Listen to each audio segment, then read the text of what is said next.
Hello and welcome to this week's episode of Dada's Show, coming to you from Best Western Hotel, Upper Hill here in Nairobi. I'm your host, Ashiko Mbune. Now, Dada's Show aspires to promote the spirit of sisterhood and solidarity. And we do this by creating an open and a safe platform for women of Kenya to discuss issues pertaining to their lifestyle, to their health, to their careers, to their families, and anything that affects them in one way or another.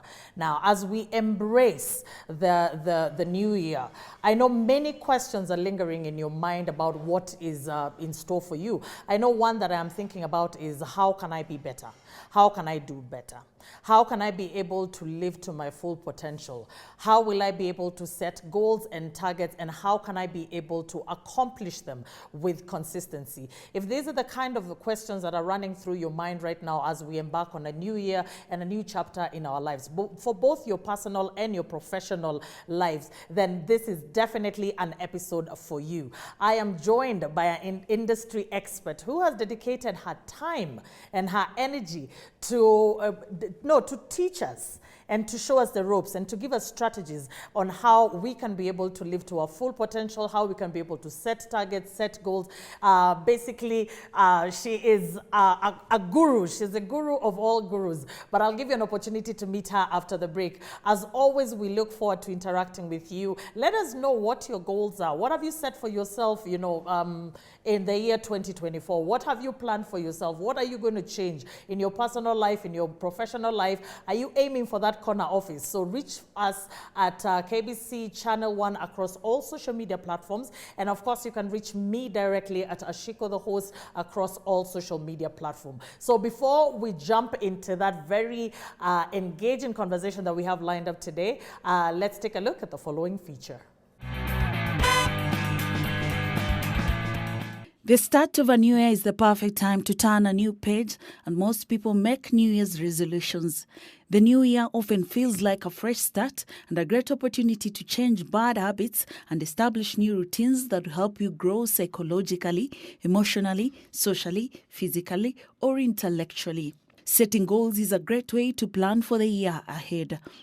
Goals can help keep you motivated and can inspire you towards self-improvement, help boost your mood, and allow you to progress further in your career. However, resolutions are much easier to make than to keep, and by the end of March, many of us have abandoned our goals and settled back into our old patterns. When setting goals for the new year, it is important to make them realistic and achievable. While it's important to challenge yourself, keeping your goals simple and attainable can make it easier to commit to your ideas and find success in achieving your ambitions. A report by Forbes 2023 shows that 80% of resolutions made for the new year fail, with only 20% of people achieving their set goals. Forbes revealed that among those who quit, abandoned their goals as early as February. Factors that contribute to the failure of achieving goals include lack of change in consciousness, lack of accountability structure, fear, and resistance. A new year is a good start to welcome brand new opportunities into your professional life. Perhaps you're looking for a new graduate job or keen to have a career change, or maybe you're ready to take up that upcoming promotion. Career change happens with continuous learning in order to stay ahead of the competition and contribute to your early career development. With new skills under your belt, you'll become better equipped to tackle challenges, gain the confidence to take on extra responsibilities, and also shows that you're a forward-thinking candidate who isn't about to stand still. New adventures open our minds to new opportunities and expand our thoughts. The yearly ritual of setting goals doesn't have to be a yearly disappointment. Sometimes the difference between success and failure is simply choosing the right goal and the process you use to go about achieving it. Remember to be kind and flexible with yourself and to celebrate any and all progress along the way. It is not just the end goal that matters, it is the journey along the way. For Dada's Show, my name is Miriam Masava, and we wish you a happy new year. Welcome back. So if you're just joining us, our conversation today is on planning and setting goals. Will they be realistic goals? How do we push ourselves? How do we accomplish what we need to accomplish with consistency? So as mentioned, I am joined by an industry expert. She is a HR leader. She's a career coach. She's an author. And she's also the founder of Talent Gurus. And you know, the CEO and founder. Now, even better yet, she's the 2022-2023 Global Award Best Career Consultancy in Kenya. Thank you so much for joining us, Pauline Kiraithe. It's such an honor. You know, I know, like I mentioned to you, I have your book on my bedside. It's really helped me get through and grow in my career. Of course, I cannot fail to acknowledge my wonderful audience that take time all year round, even during our festivities, to sit with us and so we can discuss issues affecting our lives in one way or another. So, asanteni sana, and thank you so much for being here. Now, to get the ball rolling, I'll start off with you, Pauline. I know you. I'm a big fan. But for my audience here, and of course the ones at home, you know, tell us a little bit about yourself and how you found yourself in the space of, you know, as a career coach. Yeah. Okay. So thank you very much, Ashiko, for the opportunity to be here. So my name, as you've heard, is Pauline Kiraithe. Yes, I'm the founder and CEO of Talent Gurus at 254. It's a company that I founded 7 years ago, so this is 7th year. And how I got into the people development space. So by background, I studied education at university, but I didn't go to teach at all. So what I did is I went straight into HR, but I did a postgraduate diploma in HR. I did a master's also in HR, human resource management. That's where I discovered, my first boss actually discovered my initial talent. So I started out as a researcher. I would have been a researcher, but actually my first boss realized that I have a talent with people. I know how to draw the best out of people. So that's how he put me into managing HR in that, in the first NGO I worked in. And that was when I was in university.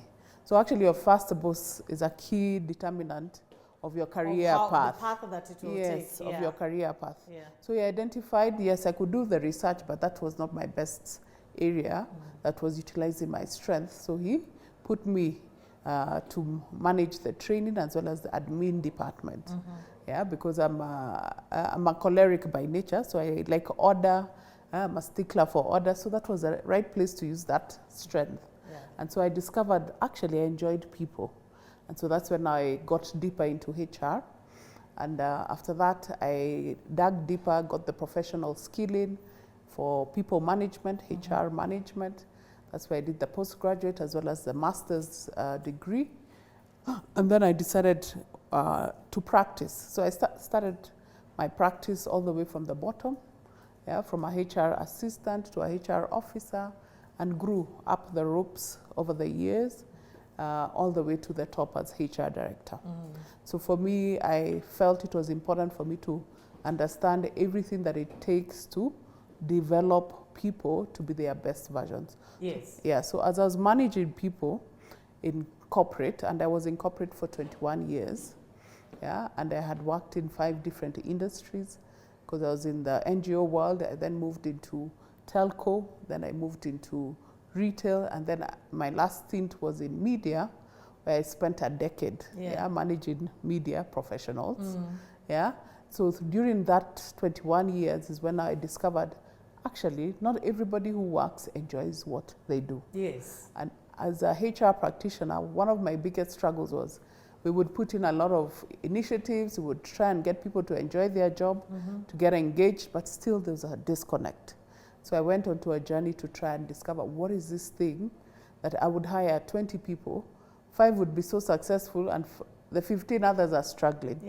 And that's when I got into the journey of understanding how we prepare people for careers, and what are the key determinants that we should think about when people are getting into careers, so that you actually get into the right place. Because I'm a true believer, you cannot be the best version until you're in your right career. And so through that journey of just observing how people are performing in the workspace, research has also shown that actually 87% of people who work globally do not enjoy what they do. Wow, a whole 87%. Yes, so about 13% globally actually are the people who enjoy. Oh dear. And actually that's what's even resulting to the unemployment we see. Yeah, because the thing is you cannot create, you cannot innovate. Yeah, you cannot be an entrepreneur in something that you don't enjoy. Yes. So the thing is, when I looked at how we prepare people for careers, I realized that's where our problem is. You remember high school? Yes. When we were selecting subjects, that's where the journey should have started. Yeah, because some of us dropped the subjects that we actually needed for university to pursue the right careers. Yeah. So for me, I got into now a journey, and that's now what Talent Gurus does. We are trying to get young people to get into the right careers from the get-go, because that's where the problem starts, at high school level. And then we also have another program. So we have two programs. So that one is a youth program. Yes. That's called the Ignite Youth Leadership Program. That one helps young people get into the right careers from the get-go. But all this journey starts with self-awareness and self-discovery. Until you know yourself, you won't know where to play out. You need to understand your strengths first. So that's the first program we started with. Then remember, we have the problem of 87% seated in the wrong jobs. Of course, yeah. So now we have another program called the Ascent Self-Leadership Program that now helps professionals.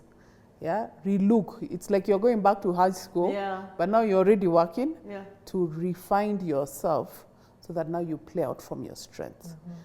People who are great and people who have innovated, if you actually look at them, they actually didn't need to even go to university. Like Bill Gates and the rest, Steve Jobs didn't need to finish university. All they discovered was the one thing that they are good at, the thing that they are passionate about. And with that one thing, you can actually live off it, yeah? So that's what we're trying to get people to discover. They are genius. I truly believe everybody has a genius, and until you tap into your genius, you'll be in the 87%. You're going to struggle. Pauline, what are some of the things that people should consider? Because you've talked about sometimes it goes back as some of the subjects that you were picking, and you should have not been dropping them. But now when people are thinking about career goals, let's look at the plan for this year or the coming year or the other year after that of 2024 is I want to change my career. What are some of the things I need to consider when picking out my career goals? Yes. So when we're thinking about careers, I always tell people, and even when we teach people, we always tell people, start with the end in mind. So you have to start with your end goal. So a lot of us just live life a day at a time, isn't it? Through yeah, it. we are just existing. It's called existing, yeah? A lot of us just live life. But the thing about life is if you set a goal and you're very clear about where you want to end up, you will actually eventually get there. Because what happens is that you find ways to get there. It's always good to have a goal that you're working towards. So for me, I always tell people, start with the wildest dreams that you have for yourself. Put it out, write it out. Speak it out to the world, and I can tell you, the world is going to collaborate to get you there. Yeah? So the thing is, think. So like I'll use my own journey. When I was 25, I remember very clearly being very clear about where I needed to end up.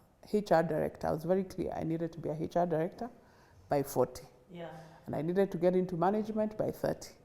Yeah? So what happens is that as you have those key milestones, what happens is that you will find you're very clear about every step that you're taking at every point of your life.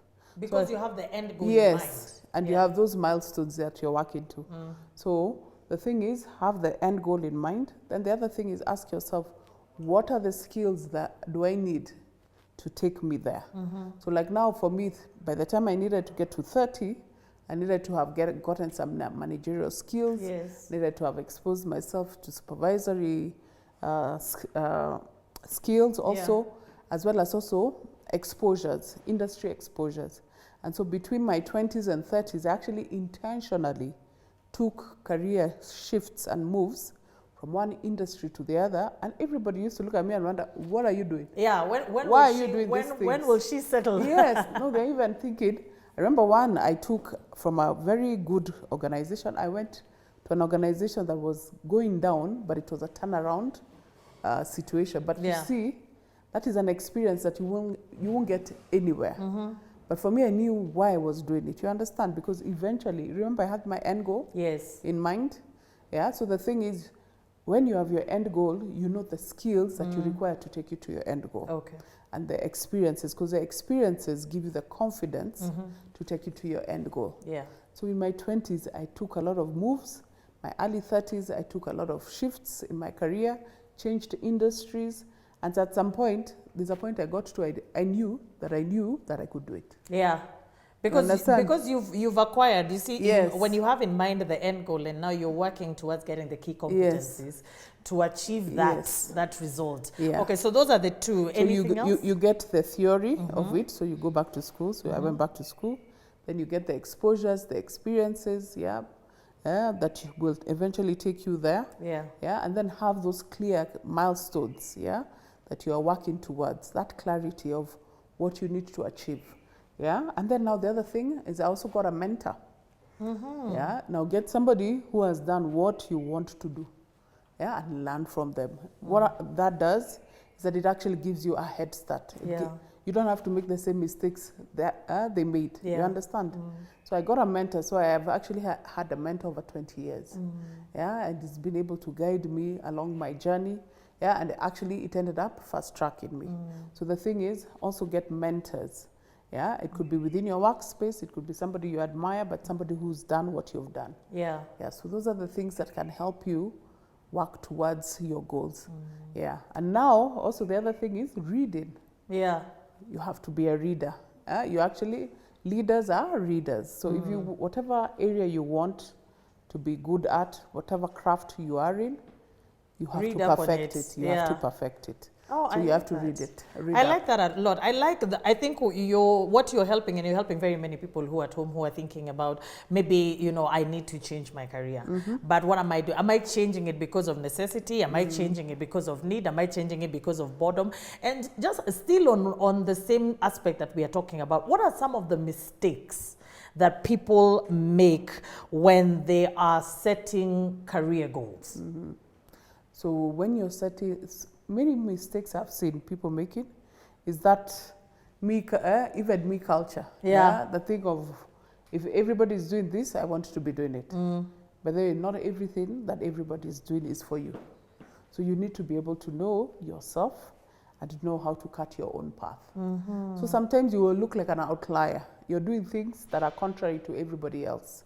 But the thing is, and I always tell people, try and invest to understand yourself and understand your strength areas so that you're not influenced by the people around you or the pressures around with your peers.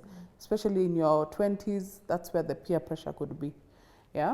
So the thing is, that's one thing, the thing of trying to copy what's happening. So don't be influenced. Don't be easily influenced. Be very clear about the path you want to pursue. The other thing about goal setting, another mistake, is where you put too many goals for yourself. And then what happens is that you actually end up demotivating yourself. So the thing about, for me, with time I have learned, you need to look at your life holistically. So career is just one aspect of our lives. Indeed. So don't over-focus on that one thing. So one thing about goal setting is if you over-focus on one aspect of your life, and if it's not working, what happens? You think your whole life is bad. So the thing is, you need to look at life holistically. So we look at life holistically in the sense of, okay, I have my relationships. What relationships do I need to nurture? I have my career that is there. My spirituality is there. My health. What have I been doing about my health? You look at your life, society. How am I contributing to the society that I'm in? So look at your life holistically, your family, even relationship, nurturing relationships within your family. That's also a goal. So what you do is you look at your life as a wheel. Because let me tell you, if each of the wheel, with the wheel, it has different spokes. You know the way a bicycle has spokes? Yes. So if one spoke is not working, the whole wheel can't work. So So the thing is, what most of us do is we put all the goals in like career. And then what we do, by the end of this Yes. year, I have to be boss. yes, And then we and you neglect other focus. parts, yeah. And then what happens is that maybe you don't get that promotion you've been working Mm-hmm. on. What happens? You think the whole life, my whole life. Everything is It's terrible, miserable. yeah. Mm. So that's now the other thing. You demotivate yourself. You demotivate yourself in the sense that you've over-focused on one aspect, and then the other thing is you've overset too many goals. So the thing is, I always tell people, at least put 2, maximum 3 objectives in that wheel. Yeah? It could be, and you have to be very realistic as you're setting those goals. Yeah. Because the other thing is if you over commit yourself, what happens is you're already setting yourself up for failure. So put simple ones as well as 1 or 2 tough ones for you to achieve. But the key thing is to ensure that you're constantly making progress in those aspects of your life wheel. Yeah. Yeah, but don't over focus on one area and then now you neglect the rest. Neglect others. Because that's what happens. People give up because now that one area is not working. Yeah. And then the other thing is if you overcommit yourself and you're not achieving, what happens? You become is demoralized. You still now become demoralized. And So- that's how you find yeah. people are stuck. They're stuck in their lives. Why? Because they overcommitted themselves. They think they are a failure just because you didn't Just manage achieve one the, or the two. one, the one or two. And I like that. And I like the aspect because I think something that I've also been guilty of doing is sometimes setting so many goals. So, of course, you're getting to a moment, you know, whether it's towards the end of the year or whether it's the beginning of the year, you're having a moment of epiphany, you're reflective. So you're sitting down and you're saying, I'm going to do this, I'll start working out. And I know so many people right now, even you at home who's watching us right now, you're doing the same thing. I'm going to be 40 kilos in the next 3 weeks. You know, I'm going to be 40 kilos in 3 weeks. I'm going to do this. I'm going to grow my hair. I'm going to change careers. I'll dump that boyfriend. I'll do this.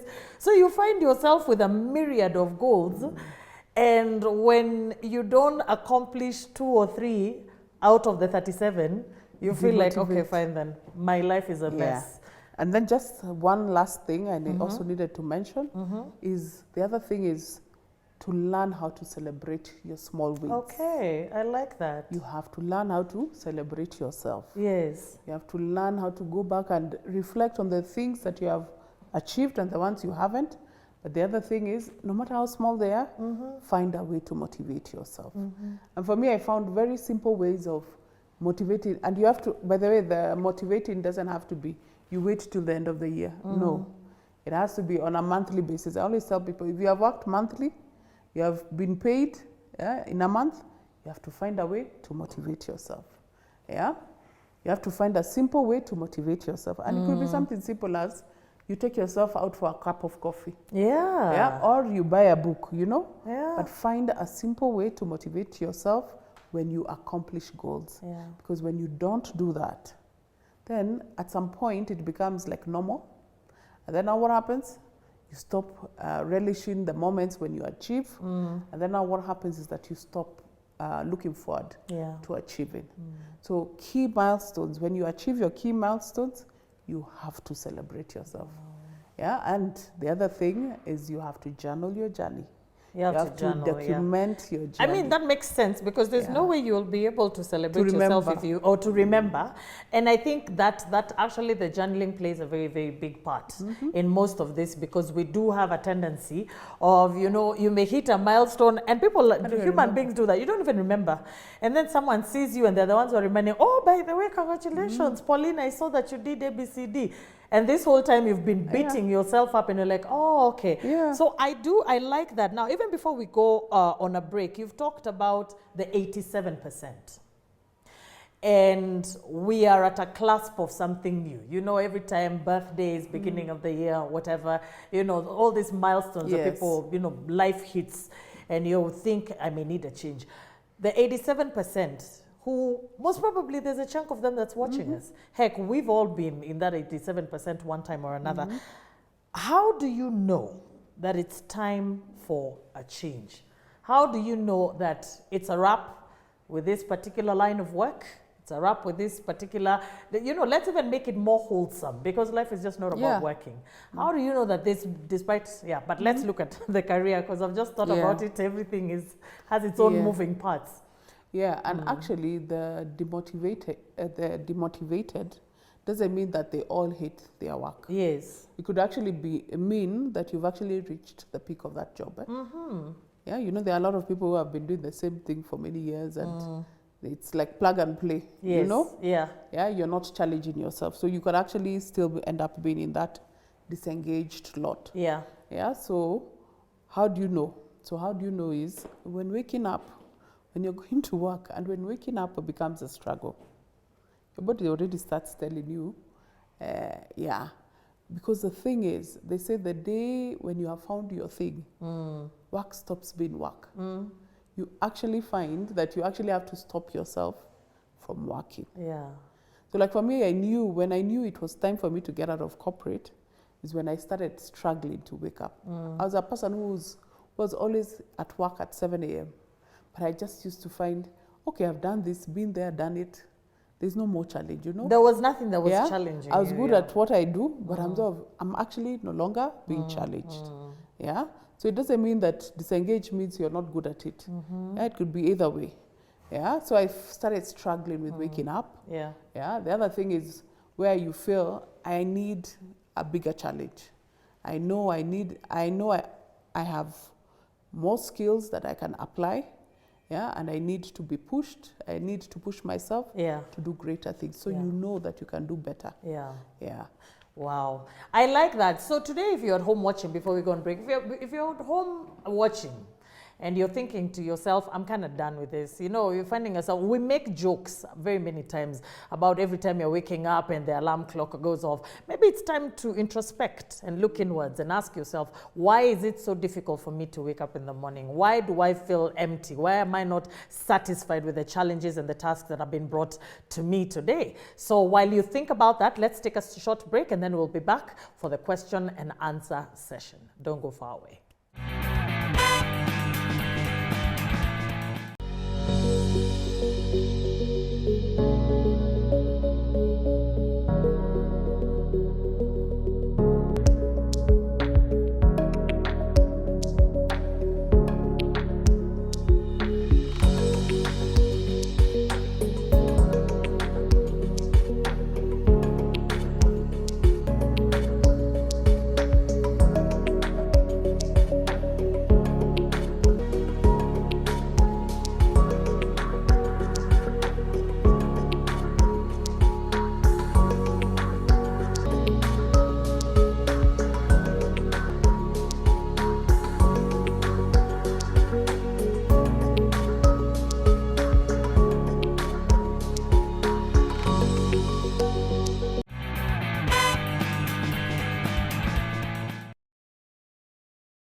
Let's say 2024, let's make a realistic resolution, because hatukuwa tunatarajia economy yetu itaenda in that direction. Now that it went to that direction, sija-achieve personally vitu mingi nilikuwa nataka kuachieve. In recent years I've been making New Year's resolutions. Some of them have been viable, others have been too ambitious. Well, I can say I've been able to meet like 10% of the things that I resorted to do, like for this year, due to the tough economic times. Others were just my own personal failures, procrastination being the worst of everything. But for the coming year, I want to set goals that I can achieve, and also set goals based on how things are panning out in the country. And I also want to push myself to work harder to achieve almost all my resolutions. Welcome back. So if you're just joining us, well, you've missed a very interactive session, but worry not, we're still here. And our topic of discussion today is setting goals, especially for our career, in the new year, in the year 2024. And of course, we welcome you to reach us on all our social media platforms at KBC Channel 1. You can also reach me directly at Ashiko, the host, across all social media platforms. So now we are at my favorite part of the show, where my audience gets an opportunity to actually interact with our panelists and ask questions in regards to today's conversation. So to start us off, we have Mr. Elfas. Thank you so much, Ashiko. My name is Elfas Mzito, and my question goes directly to Madam Pauline here. What advice can you give to the young ones who are watching you live out there, how to set their goals, more specifically to achieve what they want, as you have said earlier? That's an excellent question, Elfas. So, KCSE is done. And of course, now they're thinking, universities, people are finished. So they're thinking, what's the plan? What's next for me? How do they go about doing that? Okay. So actually, that journey needs to even start earlier than the KCSE. So we usually start it out with the younger ones from Form 1. Yeah, because Form 1, that's the stage where you're now being exposed to all the subjects. Yeah, you've not yet even started doing your selection. Yes. Yeah, so you're just getting a tidbit of all the subjects. Yeah, and an introduction to all the subjects. So at that point, that's where the intervention needs to start out. Yeah, but we can still also take it up at Form 4. So at that point, before you select your subjects, what we help and the intervention we give the young ones is we tell them to explore. We tell them to experience all these subjects that they are doing. Yeah, and by the way, your strengths will already start emerging. Yes. Naturally. Yeah, because the thing is, there's a way you've been wired. Yeah, you've been wired to succeed in this world. Yeah, so like I remember in Form 2, there was a choice between selecting business education and home science. So as a Form 2 student, what was your first selection? You choose the easiest one, isn't it? Science. Yes, the easiest one. Where, yes, it is the easiest. And that's what I did. I actually chose home science, though I was very good in business. Yeah. And I remember my teacher asking me, why are you dropping business? Yeah. So sometimes we choose the path of least resistance, yet it might not be your path. So the thing is, explore with the various subjects, but where you see your strengths emerging, that's what you should use to make your decision. Yeah? So like for me, I dropped out business, and I used to be top in my class in business. I was still good in home science, but the thing is, later on in life is when I've discovered that actually my strength is entrepreneurship. Yes. So you can imagine if I took business from Form 2, Yeah. I'd have been a better business person now. Yeah. You understand? So the thing is, observe where your strengths, your natural inclinations are pushing you towards, and those are the subjects you need to take. During your holiday, do not sit in the house. Okay. That's the time now you need to experiment what you are learning. Volunteer. Work for free. Yeah? Yeah, volunteer. But practice out, even in church. Yeah? The church is the first place where you can volunteer and use your services. Try and be active in your community. Yeah? Try and implement what you're learning. And from there, now you start seeing where your key skills start emerging. You will never know your strengths until you've applied them. You understand? I like that. You'll never know. Yeah. It will just remain in theory. So that's why application is important. So Yeah. you start from Form 1. So that by the time you're getting to Form 2, you're sure this is where I want to be. This is where my strengths are. Yeah? So by the time now you're getting to Form 4, you're very clear. You've already done, you have experience. Remember what we talked about? You already have that experience. You have the knowledge in that area. So it becomes easier, and it becomes a natural path for you to now even take the degree in that area. You understand? So don't wait for too long and too late to start trying to experiment and to learn. Start when you're from Form 1. Much earlier. Yes. But Pauline, in a case like, for instance, it's already happened. It's already happened. You picked the simplest subjects, and now here you are. Yeah, so now if you really want to now not continue with making the mistake, now there are some tools now that we have. Yes. They're called career psychometric tools. tests. And that's now what we also help. People who maybe took the wrong path and they feel, I'm in the wrong place. Yeah. I need to rediscover myself. So these tools, what they help you is now that self-awareness I'm talking about. Now, it's a scientific tool. Its accuracy is up to 99%. It will show you your personality. It will show you your strength areas. And it will even connect it to possible careers that you will enjoy. People who have found and have matched their strengths with their careers tend to be more successful than others because you enjoy it. Yeah, you because you enjoy it. Yeah. It's your natural flow, Yeah. and you keep succeeding. You understand? And that's why you find other people are struggling, but you're excelling. But it's because you're in your flow. So we all have that genius. So you have to get to know your genius so that you operate from your flow. Yeah. Our next question or comment is from Mr. Joseph. Thank you so much, Ashiko and Pauline. Earlier you spoke about getting yourself a career coach or a mentor. How do you point out, or what is the mechanism of pointing out this is my mentor, and how do you engage with them? So as I said, a career mentor, who's a mentor? So a mentor is somebody who has gone ahead of you in an area that you're interested in growing yourself. Yeah, so a mentor is somebody that you admire, that is somebody who has achieved, yeah, and somebody you would like to be like. You understand? So it has to be somebody you yourself you admire.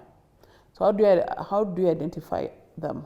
So it could be in the workspace. It could be somebody who's way slightly ahead of you in their career, in the same career that you are in, and you would want to be like them, and you would want to learn from them. So what you do is identify somebody you admire. It could be within your organization or even outside, and approach them. Majority of the people, I can tell you, if you ask them to be your mentor, they will agree. Yeah.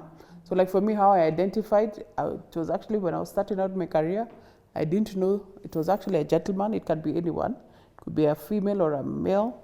It doesn't have to be the same sex. But the thing is, it has to be somebody who's accomplished in the thing that you want to become. Yeah, and I approached him, and the rules of engagement is there's work. The thing about mentorship is there's work for you as the mentee. Yeah, because every time you meet, there will be a conversation around your career, around the things that you're doing around your career, and the person is holding you accountable. So I remember we used to initially would meet more frequently, yeah, because then that is when I was starting out, and that's when I was establishing myself. And there was a lot of work that I needed to do, so he was my sounding board. He was my accountability partner. So he's the one who was telling me, okay, this time now you need to do your postgraduate in HR, yeah, management. I did my postgraduate diploma. Then he tells me, okay, now at this point in your career, you need to expand your experience. You understand? So obedience has to be there. The work has to be put in. You have to be open to be given feedback. You understand? You have to be open to be held accountable. Yeah? Otherwise, the mentorship process doesn't work. Yeah? And so he led me through that process of doing my postgraduate diploma. I did a few career switches in my career at the opportune time, yeah? According to where I wanted my career to move. I even, at some point, he told me, you know what, you have to still go back to school. You have to take your master's. And I thought, why? Why do I need to go back to school? Yeah. So I still went back to school, even if I was not ready at that point. I thought I wasn't. But at that point, at each move that I was making with my career, I used to consult with him. Yeah, and then actually at some point, he moved from being now a mentor to a sponsor. Now a sponsor is somebody now who's achieved in your career, and now somebody who has influence, you understand, and can actually impact your career. So what did he do? He said, you know, now I have mentored you. At some point, he said, now I want to work with you. I want to see your value system. Yes. Because it's one thing when we are talking over coffee, but it's another thing when he sees me working. I think that is something that, Joseph, I think many people should be wary of, because I believe out there are very many people who want to masquerade as mentors. There are many people who want to masquerade as people who are interested. So I think, what are some of the, give me like three, just very quickly, give me like three telltale signs that perhaps this is not a mentor for you. Yeah. So your value systems. Number one, your value systems need to resonate. Yeah. So his way of managing and the way he viewed life was very similar to how I look at life. Yeah. So like for him, his leadership style is servant leadership. We were very similar. Yeah. So if your value systems are not correlated, you'll find it will be hard. Yeah. Yeah. Yeah. So your values. And then I think the other thing is also the drive. You know, that drive to push and to grow. Yeah, the objectives, how audacious your goals are. If your mentor, maybe your mentor is not as driven as you, you see at some point you might even surpass your mentor. Yeah. Yeah, so it's important to get a mentor who will keep driving you and pushing you also, yeah, who's as driven as you, yeah. And then also, I think another one is to get somebody who's more exposed than you. It has to be somebody that is doing something that you're aspiring to get to eventually, you understand? Yeah, so somebody who's well exposed, he started outside the country, he had a lot of exposure. So it's somebody you want to learn from and you know you'll keep learning from, yeah? Yeah. Wow. Thank you so much. And I hope anyone who's at home is also taking notes about this. Our next question or comment is from Varian. Thank you, Ashiko, for the opportunity. I have a question for Pauline. So what happens when you realize you're stuck in a career? Where do I start from trying to figure out my way? Being stuck is that it's not a permanent situation, yeah? So the good thing is it's not a permanent situation. And it's good that you have identified that you're stuck. Yeah, so it actually starts with identifying that you're actually stuck. So that's the first step. The second key step is to do some self-reflection and introspection to try and understand where you're feeling that discomfort of being stuck. Yeah. So maybe you find that maybe you've been pursuing this career and you find that you're no longer enjoying it. Yeah. So it will still lead you to being stuck. Or maybe you've been doing this career for a long time, you've gotten to that peak of it, and you feel you're stuck before your next promotion. You understand? So getting stuck happens. It's part of that journey.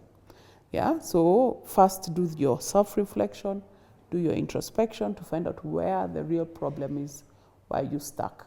So maybe you find that actually I pursued the wrong path. I don't feel that I'm really coming alive when I come to work. I am not coming up. My best version is not coming up. Yeah. So what do? You start with self-awareness.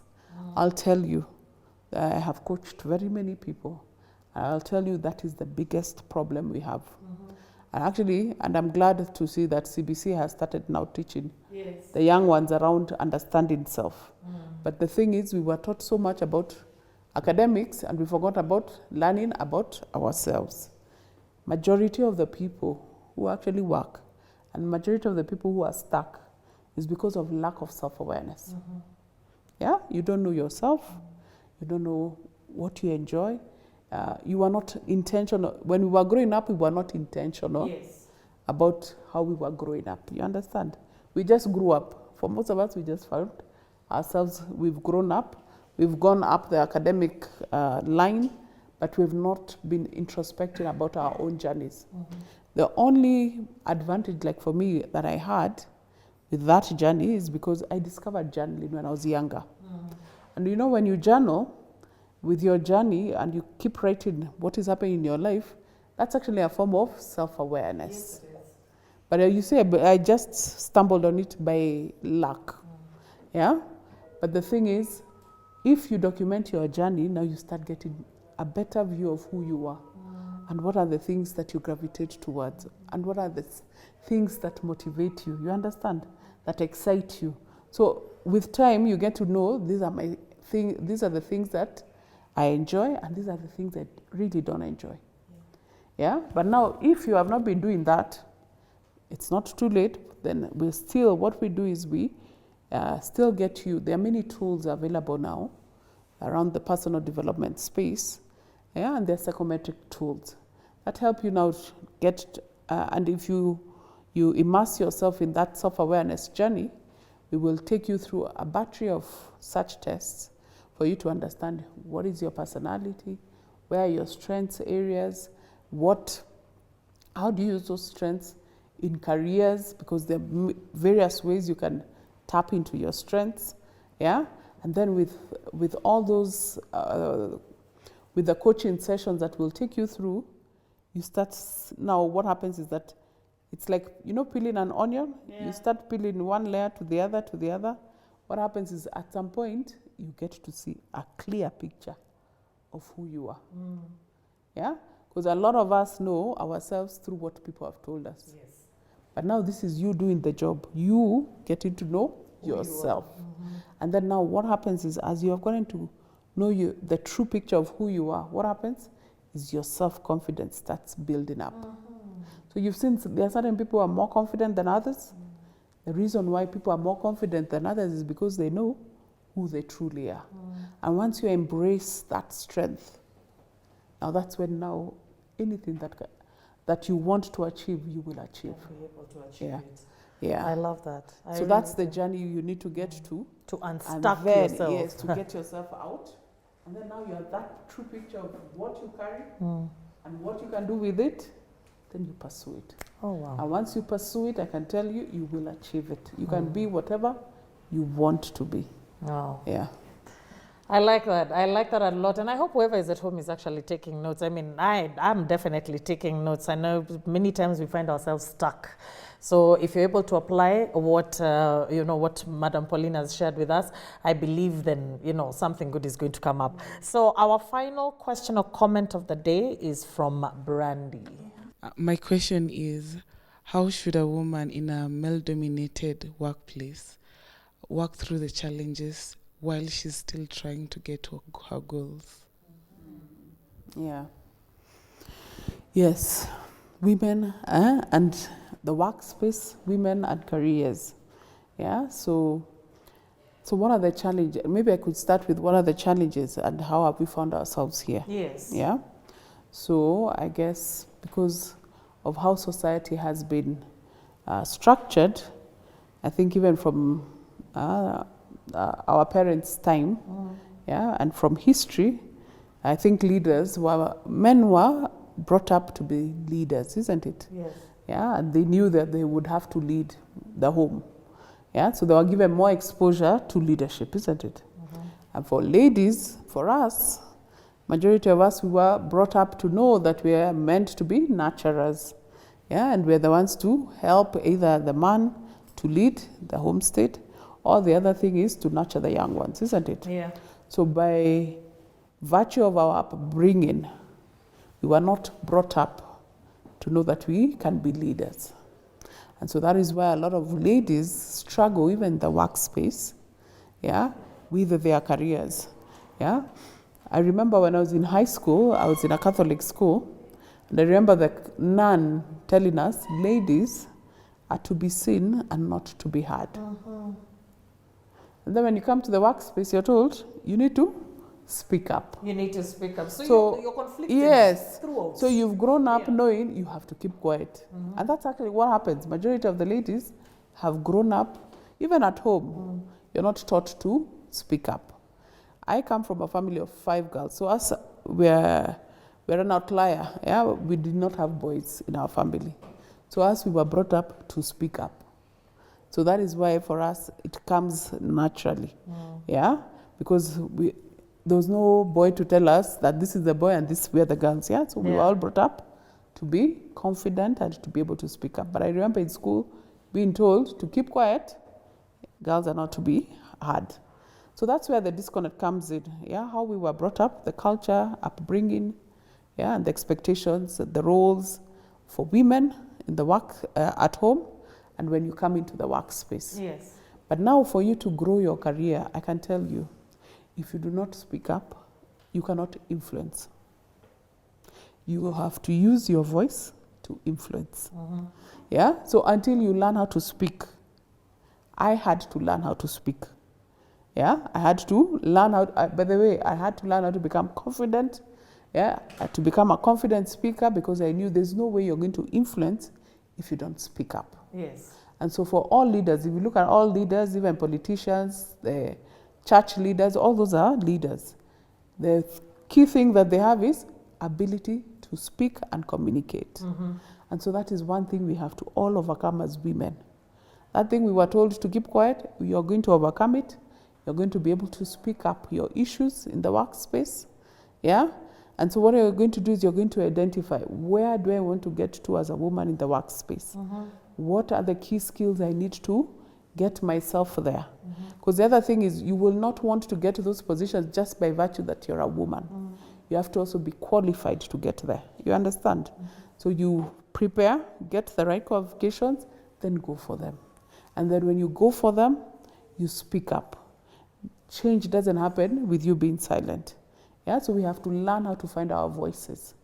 Yeah, and they always say, a closed mouth is a closed destiny. Wow.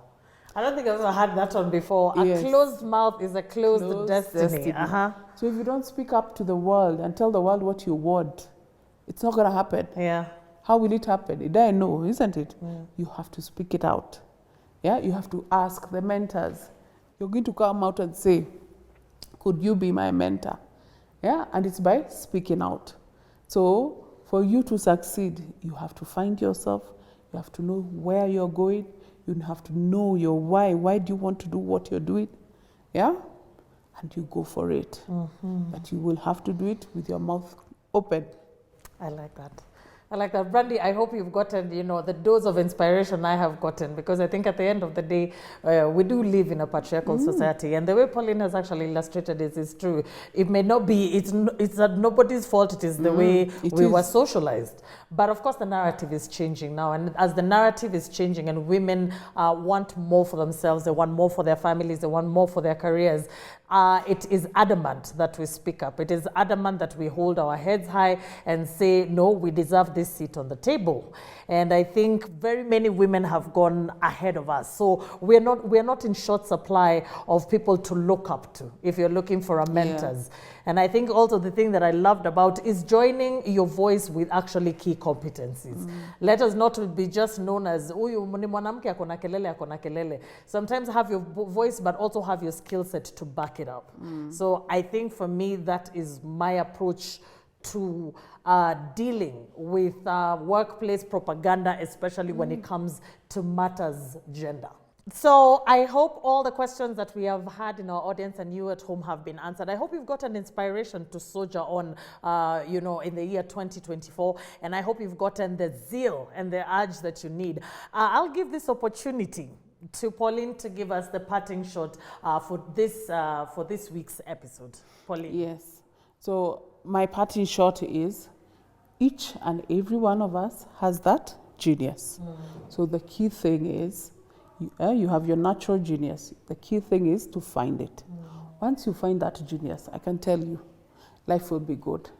Yeah? Spend some time in that self-reflection, that self-awareness, getting to understand where your strength lies. Once you understand where it is, go for it. Once you go for it, put in that 10,000 hours, perfect that craft. Become the best version of who you are. Yeah, get the qualifications as she has said. Yeah, the competencies. Yeah, to be the best in that area. And I can tell you, the sky is the limit. But we don't do these things so that we can become the best. Yeah, we do these things so that we can make a change in this world. So that skill set is so unique for you, and it's your contribution in this world. So you're going to find a problem that you're going to solve with that thing that is uniquely yours. Are we together? Yeah. Yeah, because we were not put here on earth so that we become the best and then we earn the best. You understand? You actually put on this earth to solve problems and to serve other people. So with that gifting, you need to serve others. And so that's how you're going to move away from just me, and you're going to think about the world and others. And as you do that, that wealth that we are all looking for, that money we are looking for, the fame, all those things are going to follow. Are we together? Yeah. So thank you very much. Wow. I mean, there's seriously no need to add anything else. After all, it was the parting shot. So on behalf of the production team at KBC, my wonderful location partners, Best Western Hotel, Upper Hill, and of course myself, Ashiko Mbune, I wish you all a very reflective week. I wish you all a very ambitious week. And, you know, let's push for self-awareness. I'll see you same time, same place next week. Until then, bye-bye.